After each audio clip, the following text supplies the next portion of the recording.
The Catlin Gable School in Portland, Oregon, a very expensive private school offering preschool through high school education, recently released the findings of an investigation showing that 21 of their teachers had sexually abused students. In the fall of 2018, in response to public Facebook posts regarding past teacher sexual assault, the board of the school retained an attorney to conduct an independent investigation. During the 12 months that this investigation took place over, no proactive outreach was conducted by the investigator for those people who were identified on the Facebook posts. Only people who decided to reach out to the investigator were ever talked to. Those who reported sexual misconduct described a wide variety of inappropriate acts, including grooming behaviors, inappropriate touching or kissing, groping, and sexual intercourse both on and off campus. These instances of misconduct occurred as long ago as the mid-1960s and as recently as 2016. Thankfully, no reports investigated involved any current teachers or staff at Catlin Gable. Reminder, this school isn't free. You have to pay big money to send your kids here above and beyond what you pay in taxes for public schools in your area.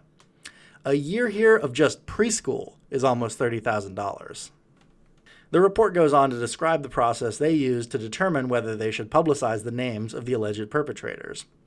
I won't bore you, suffice to say that while it's totally irresponsible to smear people's names willy-nilly, the 6 they do name here, per the investigator, had overwhelming corroboration, or the perpetrator themselves admitted to doing it.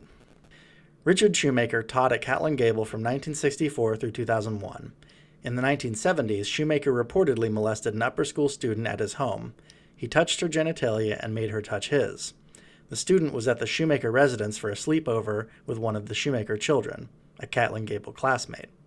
23 female students testified that during his tenure as a 6th grade teacher, during the 1980s and 1990s, and from 2000 to 2001, Shoemaker engaged in sexual misconduct in public with female middle school students by touching them inappropriately, including putting his hands inside their clothing, groping, rubbing, fondling or patting a female student's breasts and bottoms, and having students sit on his lap on a regular basis in class when he helped them with math.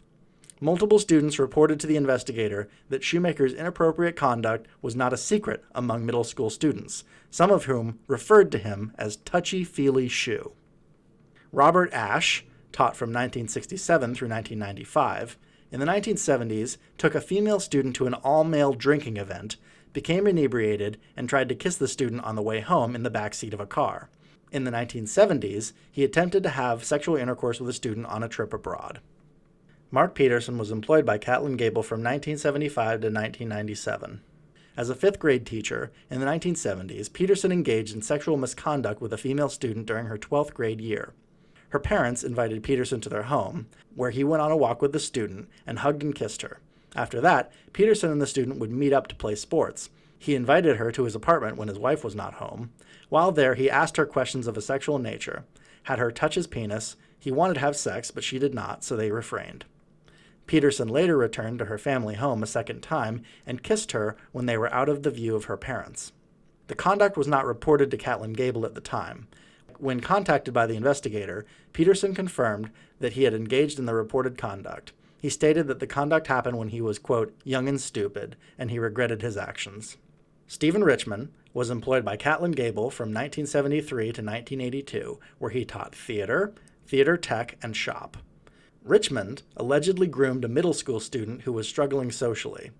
Richmond was friendly to him, took pictures of him, and told him he was good-looking. He kissed the student and then invited him to his home near campus, where they became nude and had full-body contact. The student felt uncomfortable and left Richmond's home. He avoided him after that incident. Richmond allegedly kissed another student and fondled his genitalia through his clothing on multiple occasions when the student was in his 7th to 9th grade years. Samuel Crawley was employed by Catlin Gable from 1973 to 1984, where his primary role was as a teacher of upper school English. Crawley allegedly touched, fondled, and had sexual intercourse with a 12th grade student and engaged in inappropriate sexual relationships with multiple other students. On an overnight class trip, Crawley allegedly fondled a student at night as they were going to sleep and told her, "I'm so attracted to you, but we can't have sex until you're 18. The student turned 18 while still attending Catlin Gable, and they began a sexual relationship the weekend of her 18th birthday. She noted to the investigator, Everybody at Catlin knew this stuff between students and teachers was going on.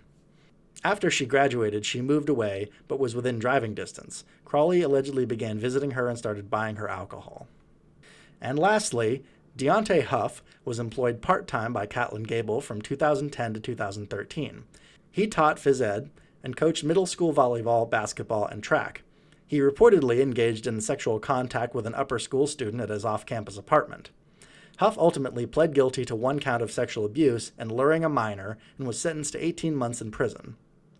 Well, yikes. What's the moral of this disturbing and depressing story? Homeschool your kids?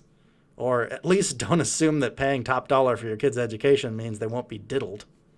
Or just be as involved as you can in your child's education, ask the difficult questions frequently, be appropriately suspicious, tell your kids never to be alone with adults. I don't know. I want to hear from you. Drop me a comment if you think I missed the big lesson of this story. Who knows what evil lurks in the hearts of men? The shadow knows. Hi guys, Media Shadow here. I'm trying to grow the channel and hopefully get more than 1 video out a week. So if you like what you've seen, please give me a like, subscribe, share, or drop me some coin on Patreon. I've left a link in the description of the video. Thanks!